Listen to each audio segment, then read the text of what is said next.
How's it going, everybody? It's your world champion here, and welcome back to the Naruto arc reviews, where we're just kind of talking about some things I liked, some things I disliked in these Naruto arcs. Since I'm rewatching the series right now, we're not going to be hitting every single point in these arcs, but I'm going to try to highlight some of the things again that I like, that I dislike, all that stuff. So if I missed something, apologies, but I'm trying to hit as much as I can, especially in this big arc that we have now, because we are finally entering the fourth ninja war in this series. So a lot happens, whether it's canon, whether it's filler, what have you. A lot happens.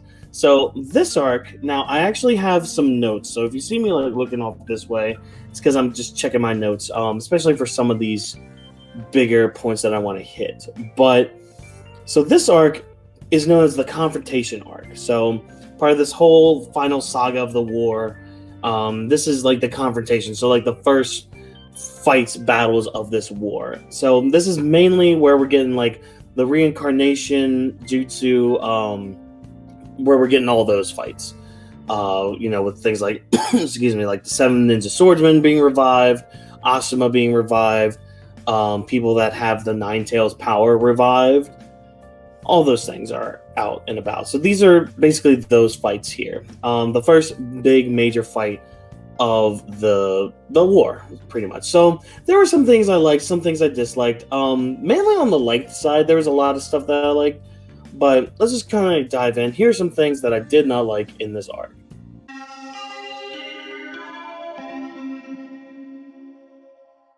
So the first thing I want to touch up on is right before this arc starts, we have about like a 3-episode filler arc where it just kind of retells the story of Part 1 Naruto.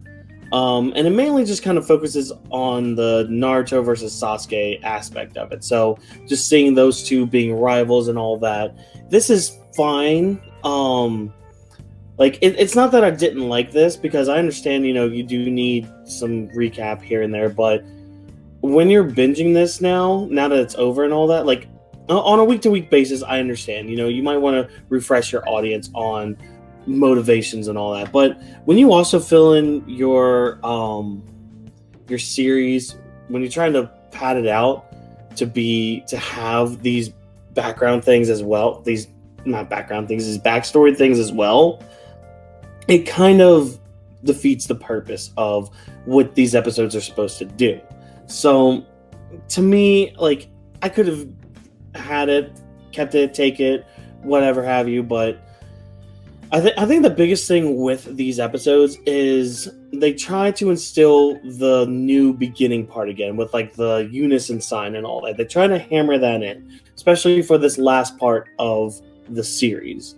And we'll get to that when we get to it, but they try to hammer that in, but they mainly try to get you to focus in on the rivalry between the two.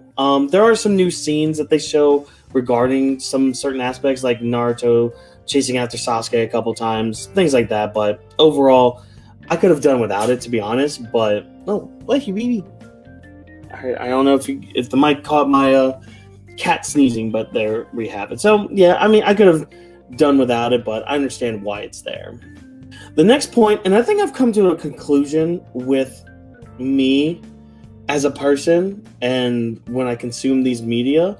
So there's a filler episode where Konohamaru and the gang have to protect the village from attackers, but they're not actually attackers. They're just circus people and sumo wrestlers. It's dumb. It's really just dumb. Didn't need it.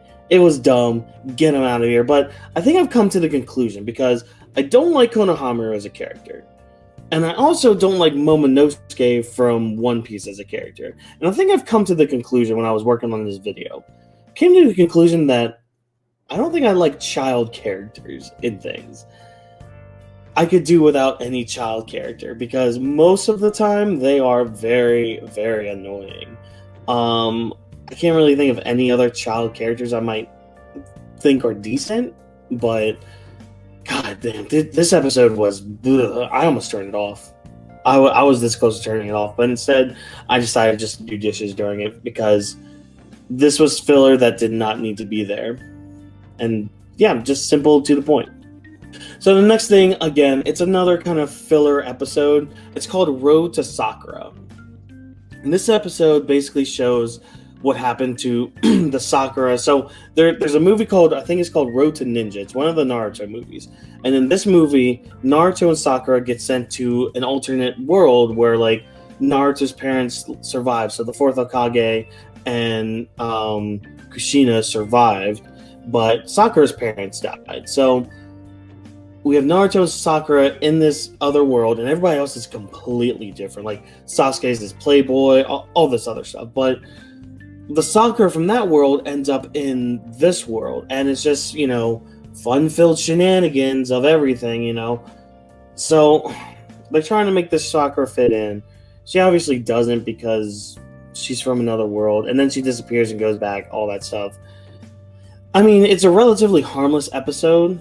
And again, I understand why this is here, because you need to promote your movie and all that, promote what's going on in the movie, what's happening in the movie. But again, I could have done without it, if I'm being honest. Like, no, please no more of these. Yeah, there's really not much more to say about it except as a filler episode, I mean. Next thing I'm going to point out, this is actually like a 2-episode filler. It's basically a time where Tsunade met the Raikage. Raikage was on a mission. He needed to have, like, one of his men inhaled some sort of bomb thing. Tsunade had to take care of it. They teamed up. Shenanigans happened. Like, I wouldn't necessarily say I hated this, but I didn't really need it either. It was just kind of there. So it was fine, I guess. I mean, you get to see Tsunade do stuff. And not correct me, like, let me know this down in the comment section. Is it just me, or did Tsunade and the Raikage have something going on? Like, I feel like they both got together. And if you're not catching what I'm catching, or catching what I'm throwing here, I'm trying to say, did they fuck or not? Like, I need to know if, because Tsunade seems like the type that she would have gone for the Raikage. I'm just throwing that out there. Like, did they fuck or not? Leave a comment down below. Let me know if you think yes or no. And the last thing I'm going to talk about now, we have these 2 characters here, Ginkaku and Kinkaku, the Gold and Silver brothers. So their thing is they're from the Cloud Village, and they have these ninja tools where, like, the fan, you know, when you use it, it can use different styles of jutsu, so like earth, wind, fire, water, all that stuff. The rope, what does the rope do? The rope, if it touches you, it takes part of your soul or something, and like the sword you can have, it shows like your most said word, and then the gourd is like a sealing gourd. So basically their thing is they will hit you with the rope, take away the word that you say the most, and if you say that word, or like some weird combination of it with like the vowels and all that, they'll sew you up in the gourd, and like you have to talk. So it's not like you can not say anything and win. No, you have to talk in this. But that's not the reason why they're in this section. Oh, no. No. They're in this section because apparently they have chakra of the 9-tailed fox. But how, do you say? How do they have chakra of the 9-tailed fox? Apparently, here's how their legend goes. And if you couldn't tell from my laughter, I find this kind of dumb. So apparently, they had gotten swallowed by the 9-tailed fox.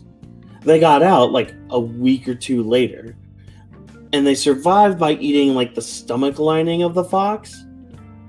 So eating that, they were able to absorb the chakra of the fox, and I guess being inside the fox as well helped with that too.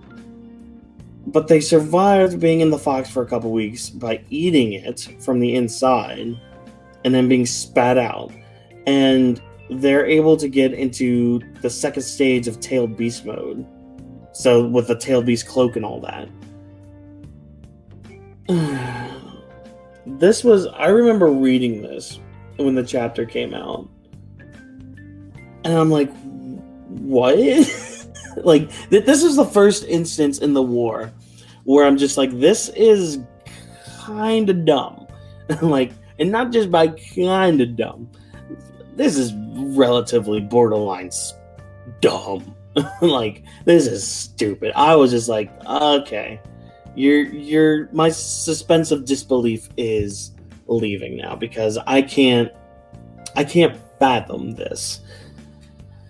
If you like it, fine, great, but I mean, at least the fight that they were in with Darui was actually pretty cool, and stealing them both inside either the gourd or they had this other pot where they sealed the other one. Like, at least that was fine. And also, I see why they're here, and I'll mention it later on when it happens and it's a thing. But it makes sense why this was a thing. Still don't like it because I think it's kind of dumb, but it makes sense regardless. But those are the things that I didn't like in this arc. Let's talk about some things that I liked in this arc.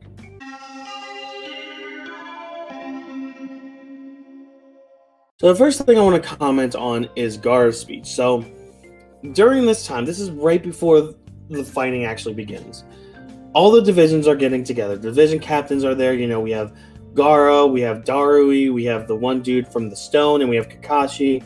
But Gaara is also like the commander-in-chief or whatever position that is of the strike force. But Gaara, he starts noticing everybody doesn't get along because, you know, these are villages that have always had strife going on, always had wars going on, and like killing has gone between these villages and all that. But Gaara, what he ends up doing is he gives this speech about how this war is to protect everybody. Yes, we may have been enemies in the past, but now we are here to not only protect our land, but to protect somebody that changed me for the better. And he gives this big speech about how Naruto changed his life and how like he wants to give back to him, and this is his way of doing this. So he gives this rallying speech to all these people, and it basically just invigorates everybody to go to war and fight. You know, we see some people in the crowd just kind of, you know, saying, "Hey, I'm sorry about, you know, yelling about all this." I mean, a lot of people chalk this up to be like, no, I would never apologize to somebody for killing my own family. I understand that, but the theme of this war and the theme of like where Naruto's going with this is, it's not necessarily a forgive and forget, because that's really way too easy to say. It's really hard to do, but it's more of a, we need to end this cycle of hatred thing and all that. We even see some filler characters come back. So like the one guy from the last filler episode from Life on a Boat, he comes back. He's just like, look, they brought me in because I said I would fight. So here I am. I'm going to fight with everybody. So I really like that in this arc. Just kind of rallying the troops. It's definitely one of Gar's biggest moments in the series. All right, so the next part I want to talk about is the Reanimation Jutsu and the reanimated army. So we actually get some enlightenment on the Reanimation Jutsu and how Kabuto has it work. So Kabuto, basically, he can control whether people can keep their emotions or their brains intact. And he uses this to some degree. So like he'll keep some people like able to talk to people and all that, or he'll keep some to just be, I don't want to necessarily say mindless drones, but they're just basically drones that are just going to be there to fight everybody without thought or anything. So he does talk about, you know, I have to be the one to uncast the jutsu and all that. Even if you kill me, the jutsu can still go. All that stuff, because he's telling Toby this because, again, Toby doesn't trust him, so he needs to get Toby's trust in all this. So he's telling him all this about like how he creates the jutsu with, you know, how somebody can be dead and then using the soul of a sacrifice and all that, all that stuff. But, you know, Kabuto is in his little like hole, kind of controlling everything with this little board. which is actually kind of cool. It's like he's playing shogi. But one thing I always thought about whenever we got to this war and we had this part with like this reanimation thing and all that, I thought to myself when I was reading the chapters weekly, I was like, wow, this would actually be a great way for the anime to do some in-canon filler, because you can have some side characters that had like a person die. So for example, like we had this random side character from one of the villages just having her mentor there, but I'll talk more about the in-canon filler in a little bit. But this was just a great way of doing this, and also we see some great shinobi from this. You know, we see the former 7 ninja swordsmen, so Zabuza comes back, and so does Haku. The other swordsmen, as well as their weapons too, come back with them. So that was another thing to note as well. Like Kabuto can summon these guys and girls with their own powers and their old weapons. So like when he revives Nagato, for example, Nagato still has the Rinnegan. Itachi still has his Sharingan. All that stuff. So very cool to see. And also just like and we also get some really cool like fights too. So like, you know, Kankuro's team fights like Deidara and Satsuri and all that. And we get their little interactions and just nice little interactions between people we thought we wouldn't have to see. But yeah, just having more explanation about the reanimation jutsu was cool. Having the reanimation jutsu being able to give us some great moments. We even get some stuff with like Hanzo versus Mifune, which was a great fight. Yeah, just things like that. And like also like getting more into like character moments. So like we having Team Asuma against Asuma. Having Choji finally like growing up with all like a lot of great moments that I could just keep listing on and on and on and on about, but I'll just move on, or we're going to be here all day just kind of talking about every little thing that happened. So next on the list of things I liked was tactics. There was a lot of ninja tactics. There was one episode where Shikaku here actually goes through tactics and is just like, okay, we can divide a company here to help that company, and this company can help that one. When they're done, they can go and be reinforcements here and there. This company can like do whatever. Like he's looking at this is a good way of seeing their tactics on the battlefield, not only from Shikaku's side, from the ninja side, but also from Tobi's side as well, because Tobi and the Zetsus, they don't do too much until like around nighttime. And when nighttime comes around, that's when like the Zetsus start attacking. So like you see, you know, there's a Neji clone going around killing people, and you know, other different clones as well. And that's how they figure out the thing about the Zetsu clones, about how they can't detect Zetsu's chakra even though he's transformed. It like also imitates the chakra of the person that they're imitating. So lots of tactics there. Also, we get to see, you know, at the end of the battle, there's also the casualty count. So like both sides ended up losing half their forces, which is insane. Like that is ridiculous. And also Tobi makes his move too. So this is also with the whole tactics thing. He still has some of the Eight Tails chakra because of the tentacle he had, but he goes over to the battlefield after they seal Kinkaku or Ginkaku, whichever one, and he takes them away with the help of the Ghetto statue, which he could just summon out of nowhere. Takes that away in order to seal it also into the Ghetto statue. So throughout the night, he seals off the rest of the Nine Tails chakra that he has in store. And what he does after that is actually really cool. He basically brings the Jinchuriki back that were reanimated, and he instills a Sharingan and a Rinnegan in all of them. So basically, he makes the 6 paths of pain through the Jinchuriki.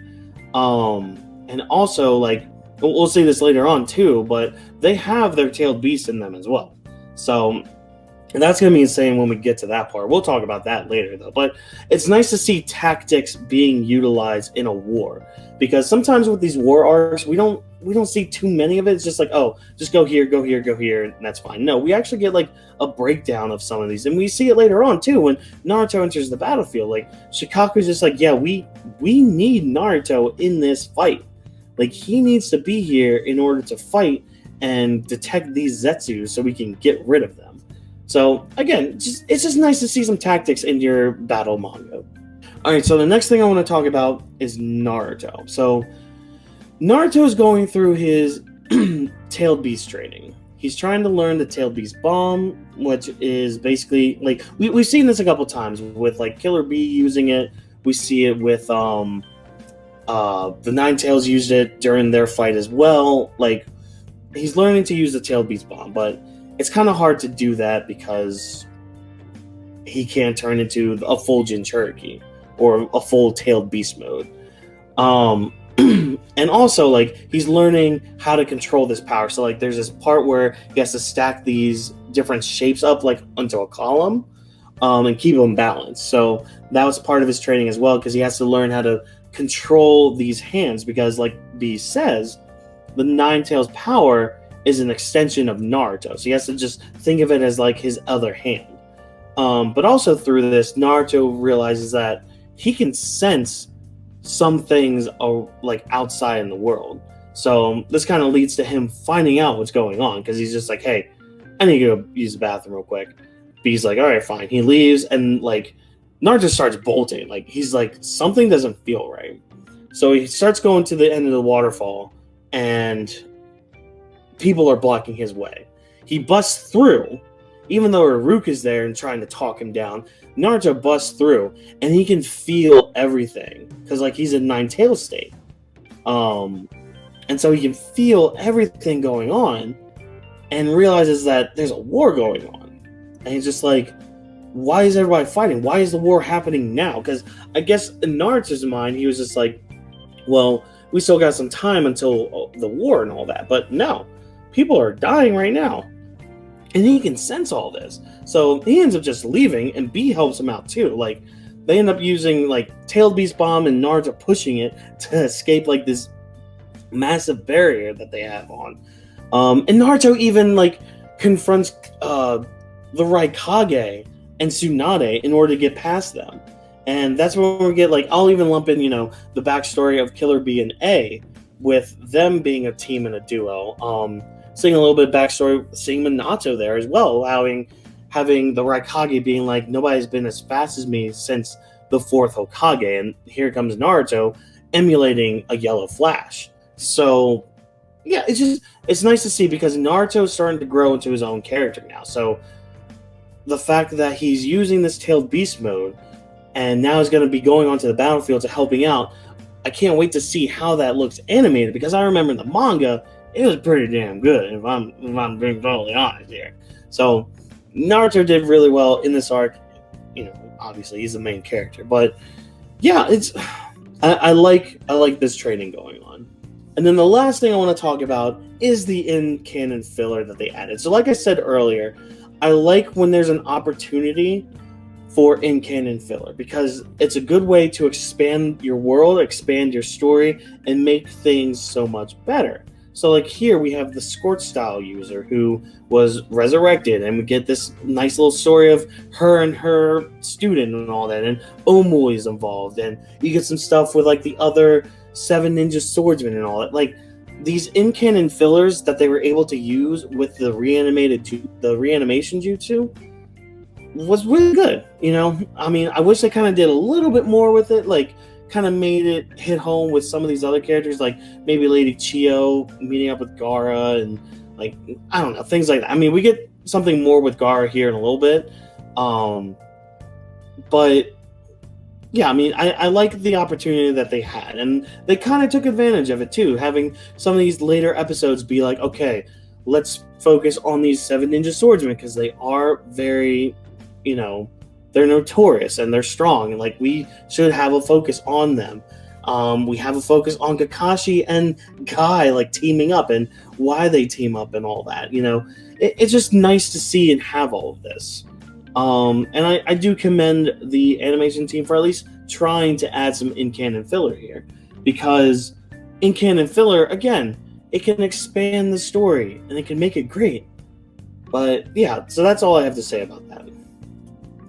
So final grade for this Confrontation arc, I'm giving it an A-. I think it did a lot of the good things, like a lot of things right, you know, with the story being told, a lot of great moments. A lot of good opportunities with like in canon filler and expanding the story. And overall just kind of hitting it where it needs to go. But some of the downsides, like the filler that they did have, the promotion they had for the movie coming out, it does slow down the arc a little bit. But overall, I think this is an A- is a fine grade for this. I know I skipped a few things, like the whole Keke Tota thing, which I was teetering on the fence but it is still kind of cool. Didn't really touch on that and some other things that were here and there, but again, I didn't want to go on and on about just all the moments of this arc. So let me know down in the comments what your favorite moment of this arc was.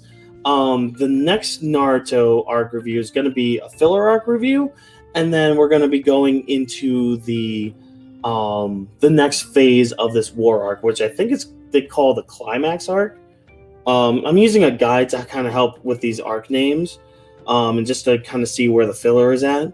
So they call the next part the climax arc, which I think is like mainly the fight with the reanimated Kage, Sasuke, Itachi versus Kabuto, all that stuff. So we'll see more of that later on. So again, let me know down in the comments below what your favorite part of the reanimated confrontation arc was.